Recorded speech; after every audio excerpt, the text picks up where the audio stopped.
오늘 저는 이제 두 번째 시간으로 성령의 사람과 보호의식이라는 제목으로 말씀을 전하겠습니다. 성령의 사람은 남들이 잘 느끼지 못하는 위기의식을 느낀다. 그리고 알리며 산다. 여러분, 우리가 늘 위기의식을 느끼고 살면 삶이 평안하겠습니까? 좀 힘들겠습니까? 늘 어떤 위기가 닥치고 어떤 어려움이 있나 거기에 안테나를 세워 있으면 굉장히 인생이 피곤할 수 있습니다. 근데 오늘 이 본문의 말씀은 성령의 사람은 하나님의 말할 수 없는 보호를 인식하고 산다는 것이지요. 아프리카에 그들만의 특이한 전통을 가진 한 부족이 있었습니다. 그것은 성인이 되는 모든 남자가 반드시 겪어야 되는 규칙이었습니다. 성인이 되는 나이에 짧은 칼, 단도 하나만 가지고 마을에서 떨어져 있는 숲에서 혼자 밤을 새워야 했습니다. 그러니까 어린 아이가 성인이 되는 그 모든 남자들이 겪어야 되는 부족의 원칙이었습니다. 그래야만 그들은 성인으로 인정을 받을 수 있었습니다. 이제 사내 아이는 성인식을 할 때 조그만 칼 하나를 들고 숲에서 홀로 밤을 새웁니다. 태어나서 처음 있는 그런 이제 일입니다. 옆에서 바스락거리는 소리가 나거나 짐승이 우는 소리를 들으면 너무도 무서웠습니다. 그렇게 밤새도록 무서움에 떨면서 빨리 밤이 지나고 해가 뜨기를 바랍니다. 그런데 밤이 지나고 날이 밝아오면 그 숲에서 혼자 두려움에 떨면서 밤을 지새운 아이가 깜짝 놀라는 일이 발생합니다. 그것은 이미 성인이 되어서 장성하고 어떤 어려움이 닥쳐도 짐승을 만나도 용감하게 물리칠 수 있는 자기 아버지가 완전 무장을 하고 활을 들고 칼을 차고 어둠이니까 밤에 깜깜하니까 보지 못하는 바로 가까운 거리에서 자기 아들을 지키고 있었다는 것을 아침에 해가 뜰 때 그 아들은 확인을 하게 됩니다.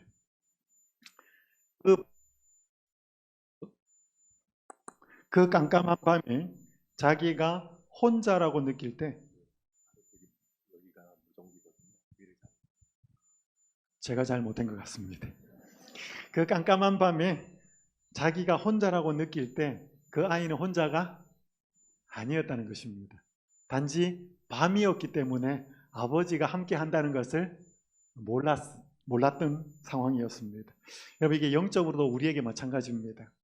여러분, 우리가 영적으로 어두운 그런 상황을 지날 때 하나님 아버지가 당신의 자녀들을 이렇게 보호하실까요? 우리의 만약에 영적인 눈이 열릴 수 있다면 우리의 어려움과 그 영적인 밤 속에서도 우리를 지키시고 보호하시는 하나님이 계시다는 사실을 우리는 알 수 있을 것입니다. 그게 성령의 사람일수록 더 분명히 확신하고 산다는 것이지요. 아까 읽은 말씀 다시는 좀 읽지 않겠습니다. 자신의 계획이 번번이 탄로가 나자 아람 왕은 엘리사부터 죽이기로 작정을 합니다. 주석책에 보면 이 도단이라고 하는 곳, 그 당시에 엘리사가 있었던 곳은 큰 성읍이었다 그래요. 그래서 길이 넓었기 때문에 말과 병거로 무장된 큰 군인들이 올 수 있는 그런 상황이었다고 합니다. 그 상황을 본 엘리사의 사환이 공포에 질리지요. 그때 엘리사가 한 말이 16절입니다. 두려워하지 말라. 우리와 함께한 자가 그들과 함께한 자보다 많다. 여러분, 엘리사는 이걸 느끼고 살았는데 그의 수종을 듣는 사환은 모르고 있었다는 거죠. 그러면서 엘리사가 기도합니다. 여호와여, 원하건대 그의 눈을 열어서 보게 하옵소서 하니 여호와께서 그 청년의 눈을 여심해 그가 보니 불말과 불병거가 산에 가득하여 엘리사를 둘렀더라. 여러분, 이게 평소에 보였어요, 안 보였어요? 평소에 보였을 것 같으면 그 사환이 두려워하지 않았을 것입니다. 안 보였어요. 근데 존재하고 있었어요? 존재하고 있었어요. 엘리사가 기도하니까 보인 것입니다. 그러니까 이 엘리사는 보지 못할 때라도 인식하고 있었어요. 인식하고 있었다는 거예요. 그래서 두 번째, 하나님의 사람, 성령의 사람의 특징은 위기의 순간에 다른 사람들이 보지 못하는, 느끼지 못하는 하나님의 임재와 하나님의 보호하심을 경험하며 산다는 것입니다. 이게 하나님의 사람이에요. 이런 예들은 성경에 많습니다. 하나님의 보호하심을 경험하며 산 사람들. 여러분, 아내를 누이라고 속인 아브라함이 어떻게 보면 실수하고 어떻게 보면 자기 살자고 인간적인 판단을 했을 때 하나님의 은혜를 통해서 바로와 아비멜렉에게서 그분의 보호를 경험하지요. 하나님이 보호하신 것입니다. 여러분, 형을 속이고 도망가던 야곱이 루스, 이름이 나중에 베델로 바뀌는데 그가 하나님의 보호를 경험했습니까? 함께 하고 계신 하나님을 보았잖아요. 여러분, 이때 야곱이 선교 여행 가던 중이었습니까? 형 속이고 도망가던 중이었습니다. 여러분, 도망가고 있던 야곱도 하나님이 함께 하셨습니까? 그래요. 도망가던 그 야곱을 하나님께서는 함께 하셨습니다. 야곱이 알았어요? 몰랐어요? 처음에 몰랐어요. 근데 나중에 알았죠. 그래서 여호와께서 함께 하고 계시다라고 하는 사실을 뒤에 압니다. 불신하던 이스라엘 백성이 광야 생활 40년 내내 하나님의 보호를 경험하지요. 믿음을 가진 기생 라합과 그녀의 가족이 여리고성과 함께 멸망되지 않도록 하나님께서 보호하시지요. 다윗이 인생의 여러 경로에서 수많은 대적들로부터 하나님의 보호를 경험합니다. 자, 그러면 지금 재림 신자들은 어떠실까요? 오늘 여러분들의 삶에 어려움이 닥치고 또 힘든 일이 생길 때 하나님께서 여러분을 보호하고 계십니까? 믿으시나요? 얼마나 확신하시나요? 선지자 왕의 이런 말씀이 있습니다. 하나님께서는 당신의 교회를 최대의 위기의 때에 버리지 않으실 것이다. 인간의 위기의 때는 하나님의 기회의 때이다. 모든 인간적인 도움이 실패될 그때에 예수님이 우리를 도우러 오신대. 하나님의 교회에 대한 그분의 사랑은 무한하다. 그분의 유업에 대한 그분의 돌보심은 중단이 없다. 그분께서는 교회의 정결, 교회의 현재와 영원한 유익을 위하여 반드시 필요한 것 외에는 어떤 고난도 교회에 들어오도록 허용하지 않으신다. 위로가 되는 말씀이죠, 그죠? 제가 한 선배 목사님으로부터 한 이야기를 듣게 되었습니다. 자기 딸의 이야기였습니다. 딸이 필리핀에 천명 선교사를 갔습니다. 천명 선교사를 마치고 이제 한국으로 돌아오기 전에 이제 남아있는 며칠 동안에 귀국 준비를 하고 있었습니다.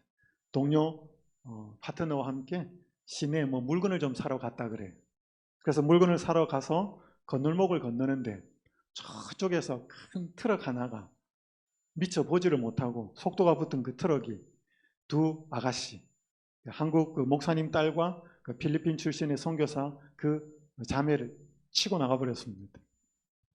근데 너무 세게 부딪혀가지고 주위에 있던 사람들이 저렇게 욱 날아가지고 몇 미터 떨어지는 걸 본 겁니다. 이 사고를 낸 운전기사는 사색이 됐습니다. 그래서 트럭을 세워놓고 달려왔습니다. 그래서 사람들이 그 두 아가씨가 다 죽었을 거라고 생각했습니다. 근데 아가씨가 풀고 두 아가씨가 다 일어나요. 근데 그 트럭 기사가 와서 하는 말이 한 명은 더 어디 갔습니까? 한 명은 더 어디 갔습니까? 그게 뭔 소리냐고. 근데 자기가 미처 보지 못하다가 순간적으로 딱 보고 치고 나갔을 때는 3명을 쳤다는 것입니다. 근데 그 자리에는 몇 명밖에 없어요? 2명밖에 없어요. 근데 그 아가씨, 그 목사님 딸하고 이렇게 그 파트너한테 여기 한 명이 더 있었냐 그러니까 없었다는 것입니다. 자기 둘이 길을 건너고 있었대. 근데 그 트럭 운전사는 늦게 브레이크를 밟으면서 치고 나갔는데 분명히 노란 옷을 입은 한 사람이 더 있었다는 것입니다. 근데 그 아가씨들은 아무런 다침이 없었습니다. 그래서 한국으로 잘 귀국했고 한 남자 청년에게 제가 성경을 가르쳤고 그 아가씨하고 결혼을 했어요. 지금 아들 둘 낳고 잘 살고 있습니다. 여러분, 하나님이 분명히 이 자매들을 보호하셨습니까? 보호했어요. 그러면 이제 여러분들이 불평이 생길 수 있습니다. 목사님, 그럼 왜 우리 집에는 이런 교통사고가 있었어요? 왜 그 신실한 아무개 장로님은, 집사님은 그런 사고가 나셨어요? 그런 사고 나기도 합니까? 해요. 여러분, 그때마다 하나님이 다 보호하십니까? 보호하시기도 하지만 그렇지 않을 때도 있어요. 여러분, 저도 교통사고 나가서 한번 죽을 뻔했습니다. 제가 미국 유학 중에 섬겼던 한 교회에 있었던 일입니다. 한 번은 이전에 교회를 출석을 잘 하시다가 안 나오시는 집사님이 계셨습니다. 그 아들이 식당에 음식을 사러 갔어요. 그래서 주문을 해서 나오는데 술에 취한 흑인이 의자 저런 거 하나 들어가지고 뒤에서 쳤어요. 그래서 맞고 쓰러졌습니다. 피를 흘리면서. 그래서 병원에 실려가서 응급 뇌수술을 받았습니다. 그런데 의사가 결정적으로 실수를 했습니다. 뇌사 상태에 빠졌어요. 부모님한테 연락이 온 겁니다. 더 이상 의학적으로 할 상황은 의사가 할 수 있는 것은 아무것도 없습니다. 목사님한테 연락이 왔어요. 그래서 목사님 가족 가서 이 목사님, 담임 목사님이 마지막으로 이 몸에 붙었던 의학적인 장치들을 떼기 전에 성경 읽고 기도하는 장면이에요. 근데 이 아들은 하나님을 잘 믿던 청년이었습니다. 그러면 하나님을 믿는 그 자녀가 어떻게 이런 일이 있어요?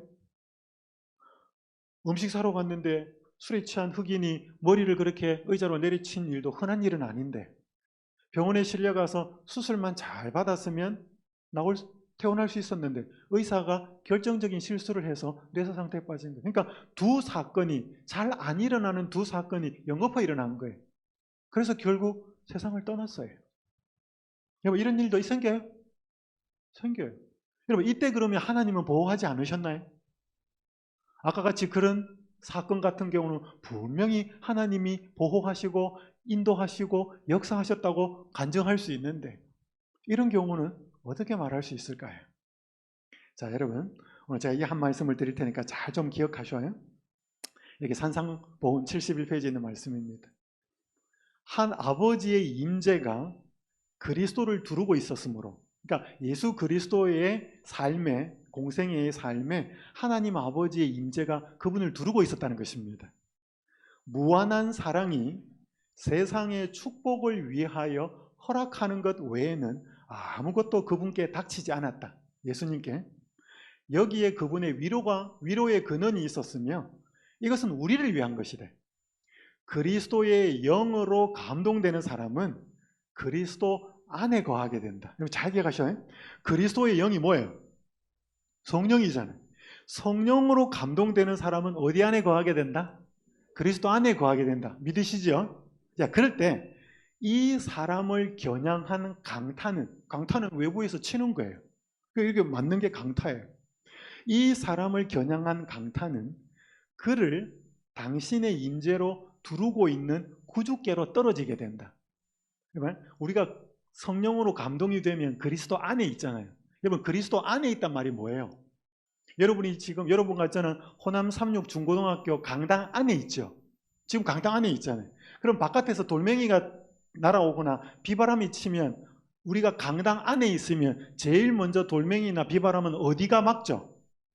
강당 벽이 막죠. 그래서 우리는 여기 있지만 돌멩이가 들어오거나 비바람이 치면 우리는 일단 강당 벽이 막기 때문에 우리는 안전하죠. 근데 만약에 강당 벽을 뚫고 돌이 들어오면 어떻게 돼요? 우리가 맞을 가능성도 있죠. 마찬가지예요.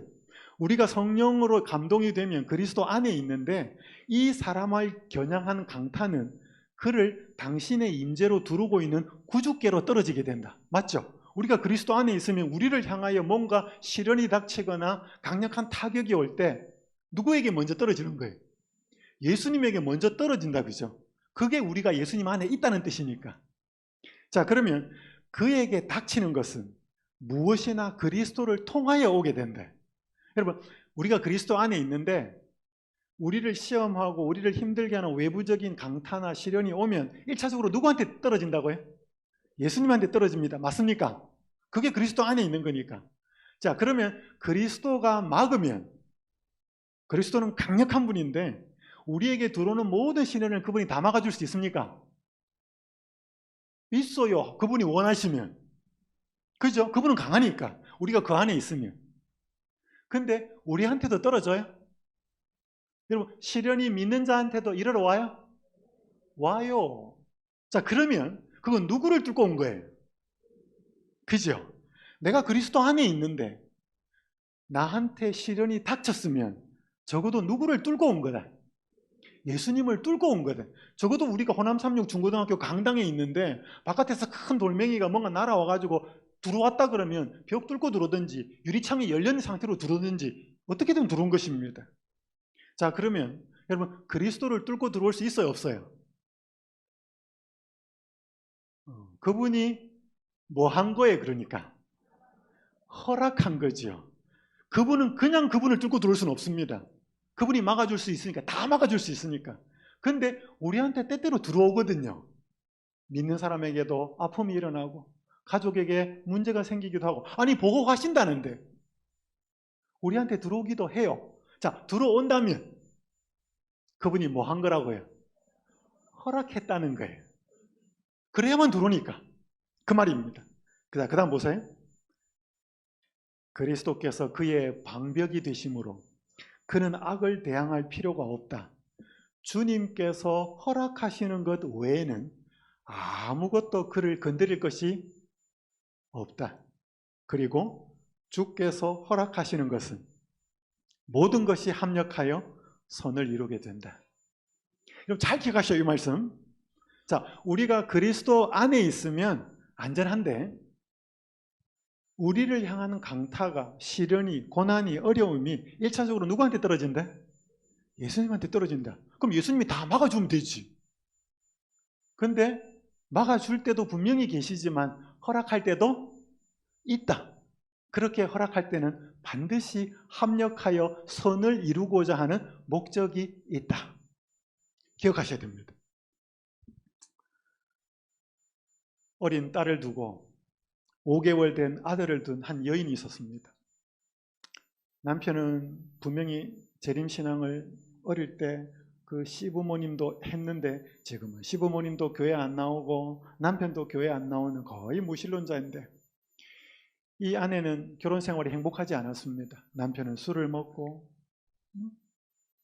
이 여인이 목사에게 상담을 받으러 왔습니다. 이제 이 결혼 생활을 좀 끝냈으면 좋겠습니다. 그때 목사님이 질문을 합니다. 자매요, 이 결혼 생활의 회복을 위해서 무엇이든지 할 각오가 되어 있으십니까? 물어요. 그 말을 듣고 이 여인은 잠시 생각을 하다가 의미심장하게 그렇습니다. 답변을 합니다. 그렇게 답변을 들은 이 목사님은 조그만 카드 하나를, 뭐가 많이 적혀있는 카드 하나를 줍니다. 그 전해준 카드가 지금 제가 여러분에게 읽어드린 산상보훈 71페이지에 있는 이 말씀이었습니다.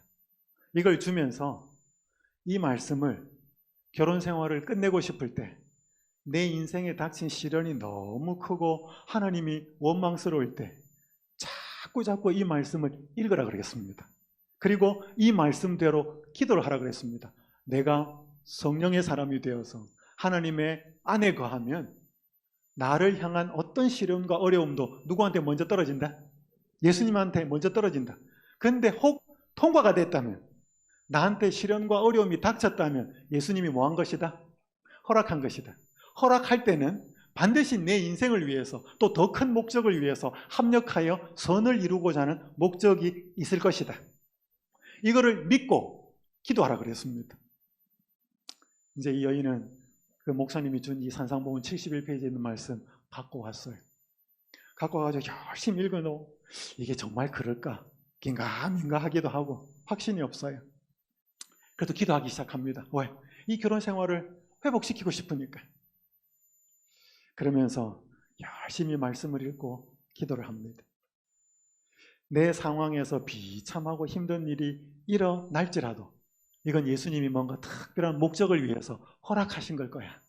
그렇게 믿기로 했습니다. 근데 남편이 전혀 달라질 기미가 보이지를 않아요. 자주 그렇지만 실망이 이르러 왔지만 무릎을 꿇습니다.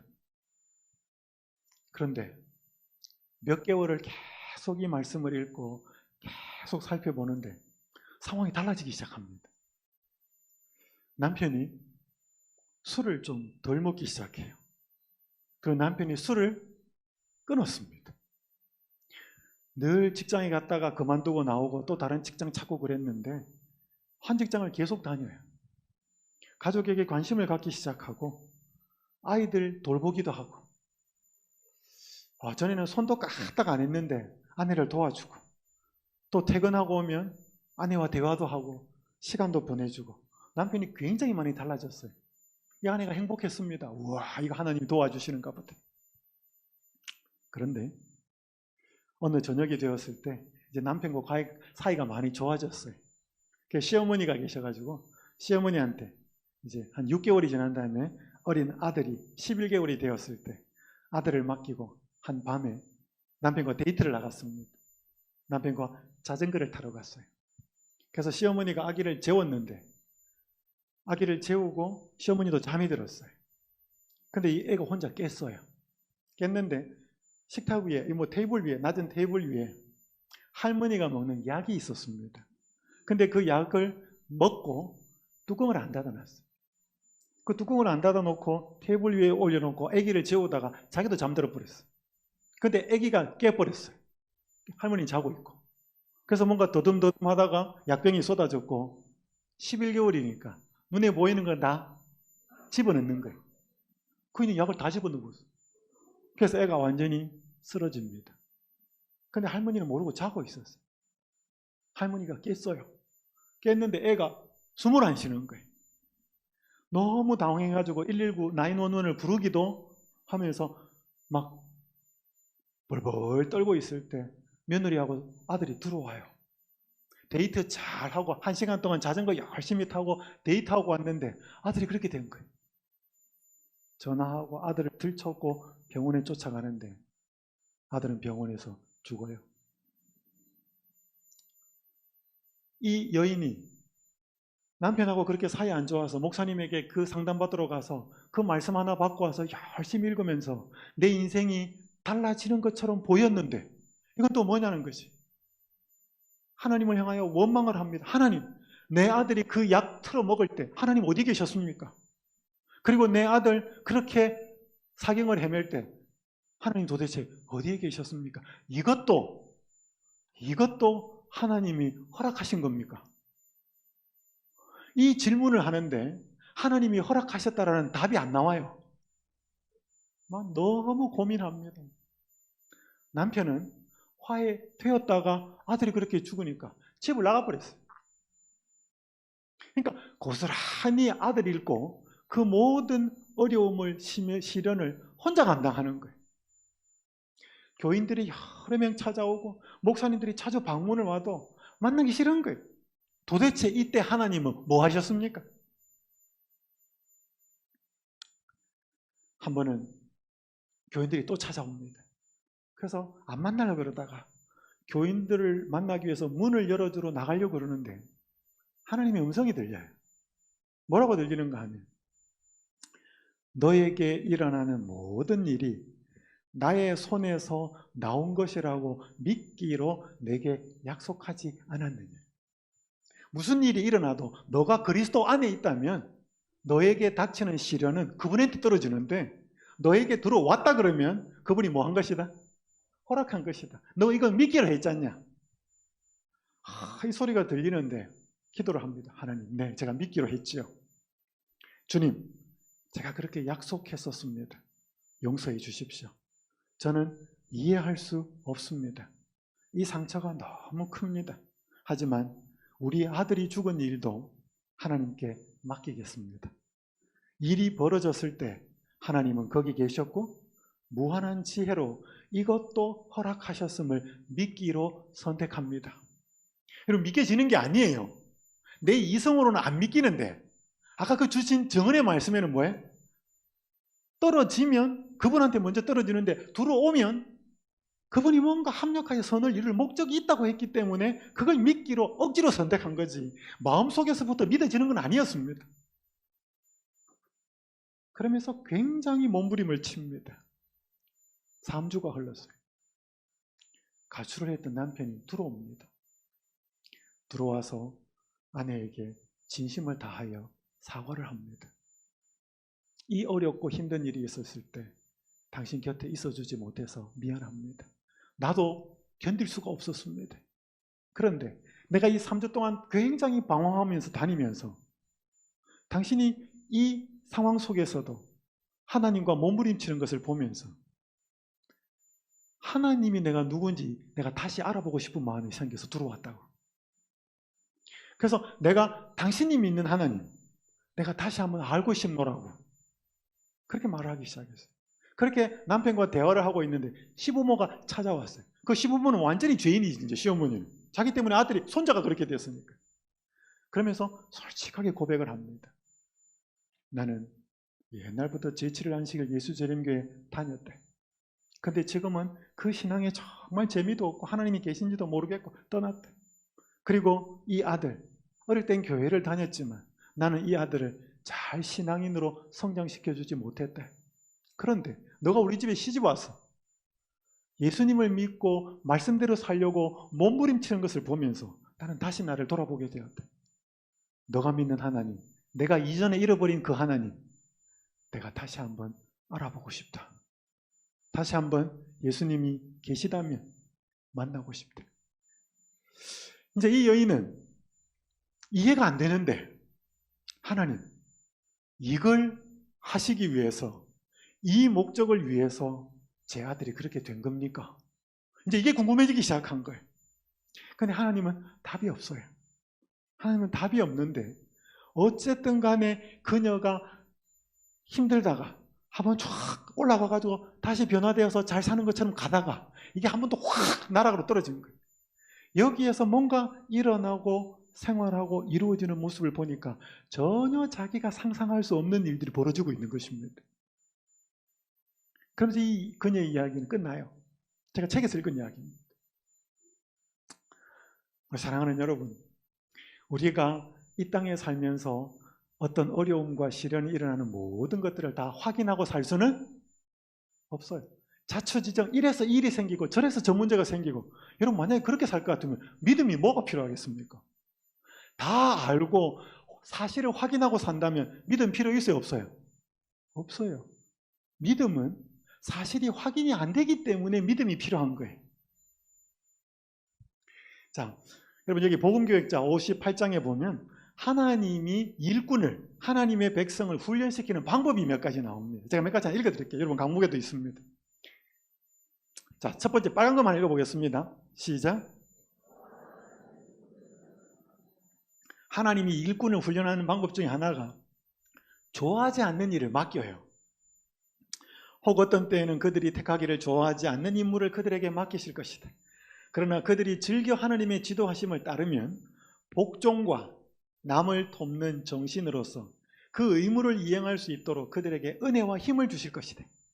이리하여 그들은 의무를 감당할 자격을 구비하게 되며 이렇게 훈련받은 재능을 가지고 큰 사업을 행할 수 있게 될 것이다. 그러니까 첫 번째, 하나님이 당신의 백성들, 하나님의 사람을 일꾼시키는 방법 중에 하나가 안 좋아하는 임무를 맡긴다는 것입니다. 여러분 그런 적 있어요? 교회에서 내가 안 원하는데 수석집사 하라. 내가 뭐 안 하고 싶은데 뭐해? 도루가 하라 그래. 여러분 그게 뭐 하는 거예요 지금? 하나님이 여러분 훈련시키는 방법이에요. 여러분 자기가 좋아라 하는 일만 해가지고 훈련이 안 돼요. 자, 첫 번째 잘 기억하셔요. 자, 두 번째 빨간 거 읽겠습니다. 시작. 자신의 뜻과 상반되는 일을 맡기신대. 우리 하나님 굉장히 좀 성격 이상한 분이에요. 하나님께서는 사람들에게 병든 마음의 양약처럼 치료자가 될 수 있는 일을 맡기신다.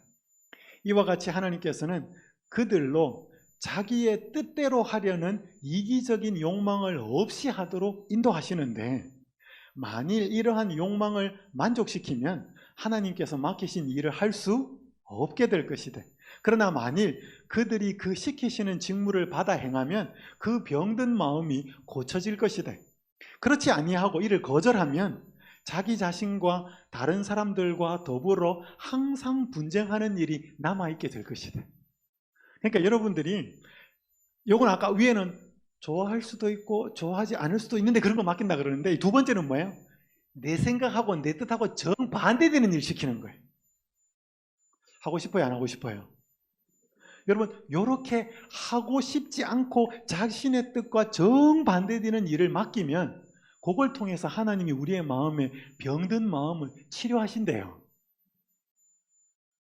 이렇게 해야 치료가 될까요? 잘 모르겠습니다. 두 번째, 잘 기억하셔요. 자, 세 번째, 실망과 실패를 겪게 하신대. 또 읽어볼게. 하나님께서는 어떤 자들에게는 실망과 또는 실패에 빠질 듯한 형편을 당하게 하심으로 훈련하신대. 그것은 그들이 어려움을 극복하는 법을 알게 하시려는 것이다. 하나님이 훈련 참 희한하게 시킵니다. 네 번째, 평탄한 삶을 방해하고 친한 사람과 헤어지게 하신대. 하나님께서는 당신의 섭리 가운데에서 품성 건설의 성취를 위해 변화가 반드시 있어야 할 것을 보실 때에는 평탄한 생애를 방해하신다. 우리는 다 무슨 생애를 살고 싶어요? 우리는 평탄한 삶을 살고 싶어. 막 오르락 내리락 롤러코스터 같은 거 말고 평탄하게 쉽게 살고 싶어. 근데 그분이 우리의 삶에서 품성의 건설을 위해서 뭔가 작정을 하실 때는 그거 깨버린다는 거예요. 그리고 또 하나님께서 어떤 교역자에게서 당신과 더욱 친밀히 교제하여야 할 필요가 있음을 보실 때에는 이것을 이루시기 위해서 그를 친구와 친지들과 헤어지게 하신다. 우리가 사람하고 아무개하고 너무 밀착이 되어가지고 하나님하고 잘 친밀해지지 않을 때에는 하나님이 그 사람들과 헤어지게 한대. 여러분, 여기에 이 훈련 받고 싶어요, 안 받고 싶어요? 제가 얼굴들을 보니까 이 훈련 받고 싶은 사람 몇 사람 없어요, 지금 다. 다섯 번째, 안정된 생활을 방해하신대. 우리 하나님 완전히 좀, 그죠? 성격 이상한 것 같아. 잠시도 고요히 안정된 생활을 하지 못하고 오늘 저녁에는 이곳에, 내일 저녁은 또 다른 곳에 장막을 치며 항상 이동하여 다니지 않으면 안 되는 자들도 하나님께서 그들을 인도하시며 이런 방법으로 그들로 완전한 성품을 형성하도록 하신다는 것을 기억해야 한다. 자, 하나님이 일꾼들을 훈련, 이게 복음교역자 58장에 나와 있는 5가지. 요약해 볼게요. 좋아하지 않는 인물을 맡기신대. 자신의 뜻과 상반되는 일을 맡기신대요. 실망과 실패를 겪게 하신대요. 평탄한 삶을 방해하고 친한 사람과 헤어지게 하신대요. 안정된 생활을 방해하신대요. 자, 여러분, 이 5가지 중에 몇 번은 할 수 있겠습니까? 여러분, 정말 하나님 나라를 위한 성령의 사람으로, 하나님의 사람으로 일꾼이 되고 싶습니까? 아까보다 훨씬 아멘 소리가 작네요. 하나님, 평탄한 생활을 하면서 하나님의 일꾼은 될 수 없어요? 여러분, 아가씨가 이렇게 몸이 호리호리하고 막 하고 남성들이 이렇게 근육질이 있는 사람이 그냥 만들어져요? 여러분, 내 체력이 감당할 수 없는 만큼의 무거운 짐을 들어야 뭐해? 그때 근육에 힘이 생기지. 내가 맨날 드는 거 그거 들어갖고는 근육 안 붙어요. 그러니까 하나님이 내 믿음의 근육, 영적인 근육을 붙이려고 그러면 다른 환경, 쉽지 않은 환경을 허락한다 이 말이에요.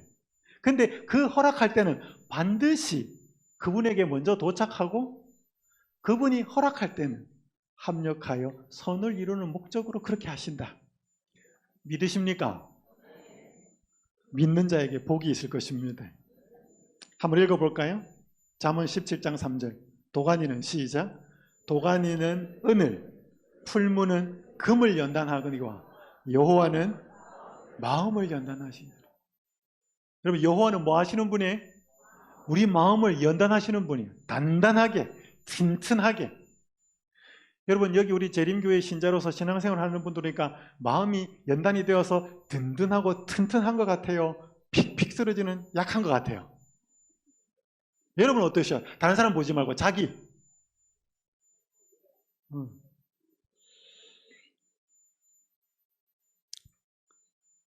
한 일본의 목사님 사모님이 폐암 선고를 받고 4명의 자녀가 어렸는데 그 자녀를 놓아두고 가야 돼요. 그 자녀에게 유서 같은 편지를 씁니다. 하나님이 내 생명을 거두어 가셔서 언제까지나 너희들 곁에 머무를 수 없게 되었구나. 역시 무척이나 힘겨운 일이구나. 엄마는 지금 눈물을 흘리며 일기를 쓰고 있단다.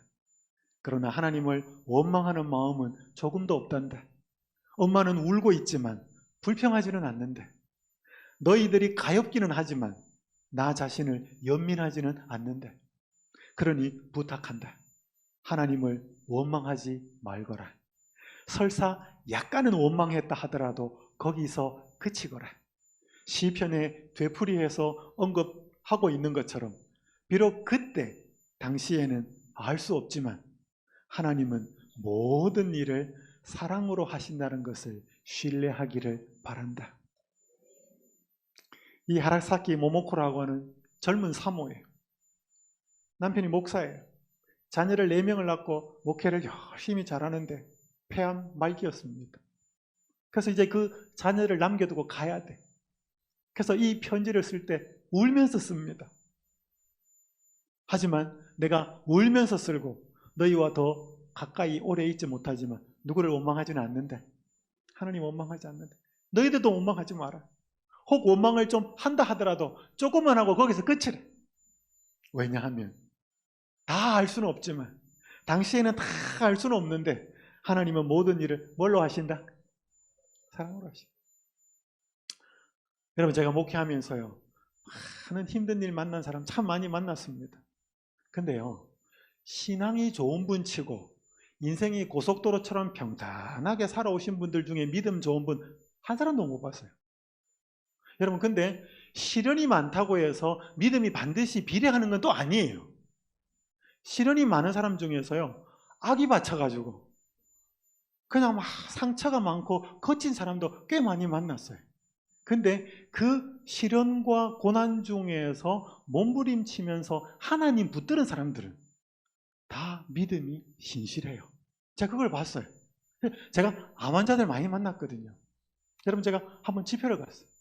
집회를 가가지고 암 환자들이 많은 집회인데 식당에서 밥을 먹는데 한 젊은 사람이 여자분이 밥을 가지고 앞에 앉았어요. 소개를 하고 인사를 하는데 목사님 저는 삼육학교 교사입니다. 코로나가 너무 심할 때 코로나 백신이 막 나올 때 학교에서 선생님들은 백신 주사 먼저 맞으라 그랬어요. 그래야 학생들 가르칠 수 있다고. 그래서 의료계에 종사하는 사람 선생님들 먼저 맞았어요. 그렇게 맞았어요. 맞으라 그래가지고 몸이 아팠어요. 병원에 갔어요.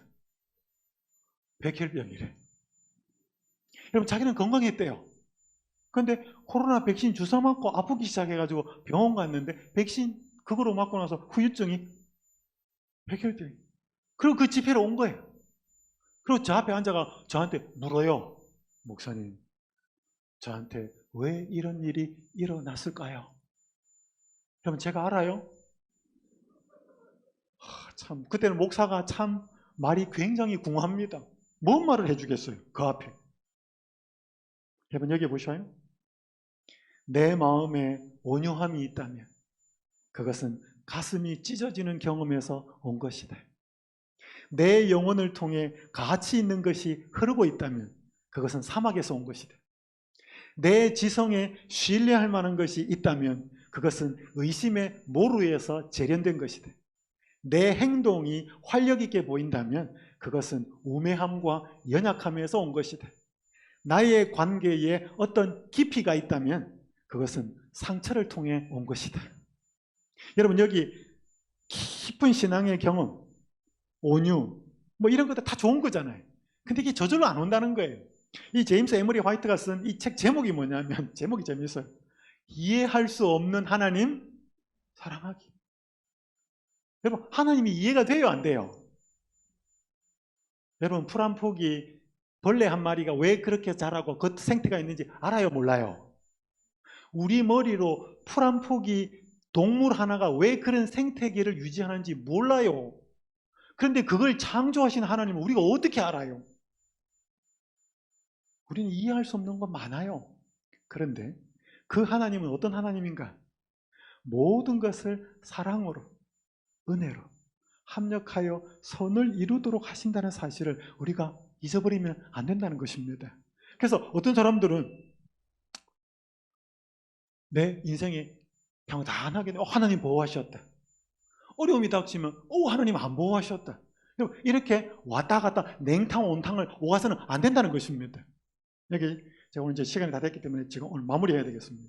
여러분 이 말씀 제가 읽고 마무리하겠습니다. 때때로 잘 보셔요.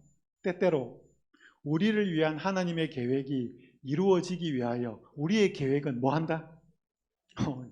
때때로 우리를 위한 하나님의 계획이 이루어지기 위해서 우리의 계획은 실패한다. 다른 거 같이 읽겠습니다. 시작. 우리가 하나님을 위하여 진정으로 희생하도록 요구받는 일은 결코 없다. 그러니까 여러분 예수 믿고 희생당했다, 희생했다 이 말이 안 맞다 이 말입니다. 왜 그런가? 이유를 설명합니다. 그분께서 많은 것들을 우리에게 내려놓으라고 하시는데 이는 천국으로 가는 길에 방해가 되는 것들을 포기하라는 것이다. 심지어 그 자체가 좋은 것들을 버리라는 요구를 받을 때일지라도 우리는 하나님께서 그렇게 하심으로 우리를 위하여 더욱 훌륭한 일을 이루어주고 계신다는 것을 확신할 수 있다. 자, 여러분 보니까 하나님이 우리에 뭐 내려놓으라 그러고 그거 하지 마라 그러고 그거 버리라 그러면 좀 억울한 것 같은데 왜 그러시지? 근데 그게 뭐예요?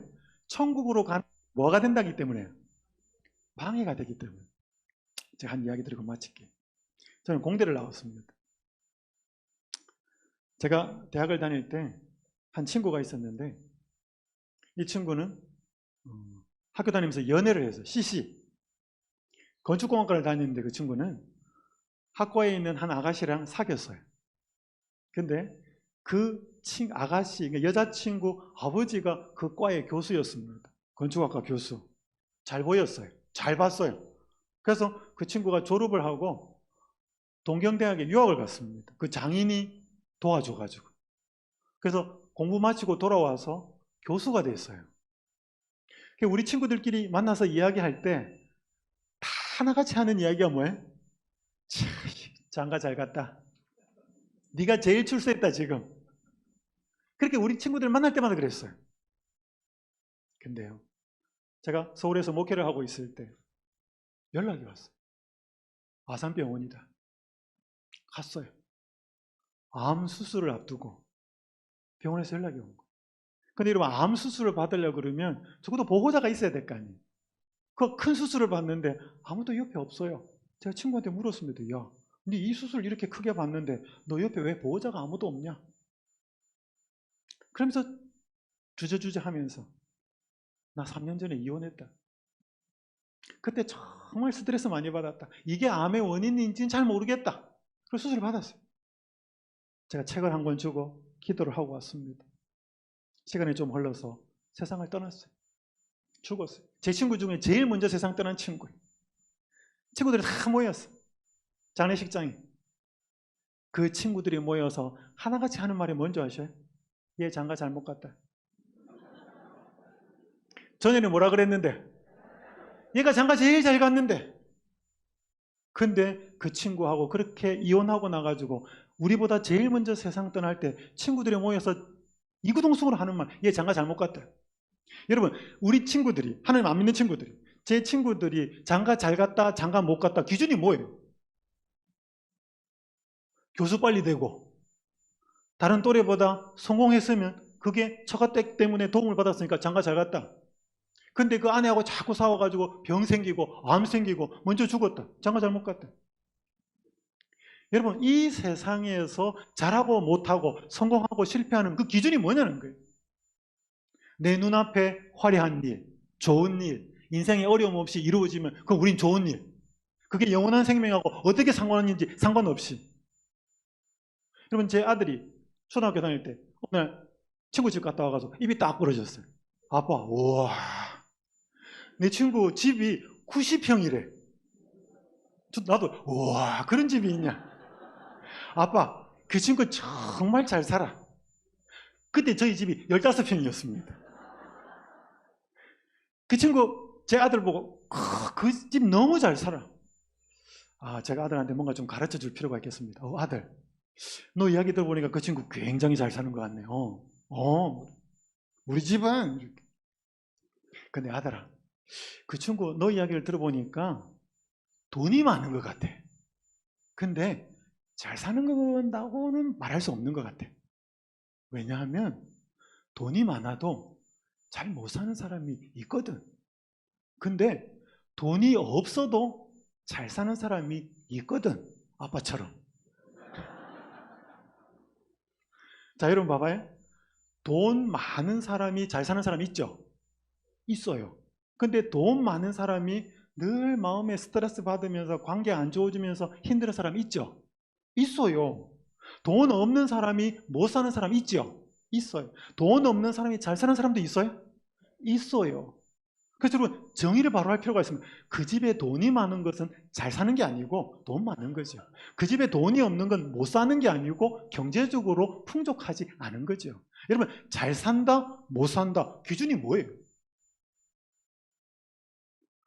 오늘 우리가 내 눈앞에 어려움이 닥치면 실패고 내 눈앞에 남들 부러워하는 일이 생기면 성공이다. 여러분 그게 무슨 기준으로 그렇게 이야기하는 거예요? 여러분 성경에 가장 근시안적인 인물이 한 명 있습니다. 롯이에요.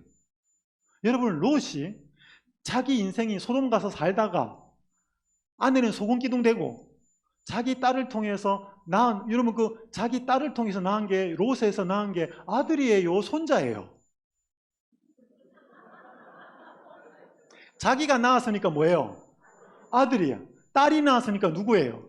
손자야. 굉장히 애매모호한 자손을 낳아놨어요. 모압과 암몬. 여러분 만약에 롯이 한 몇십 년 뒤에 자기의 생애가 아내가 그렇게 소금기둥되고 자기 딸들을 통해서 그런 자녀 아들이 둘이 이 세상에 나올 삶을 알았더라면 소돔 땅에 들어가려고 그랬을까요? 길을 쓰고 안 간다 그랬을까요?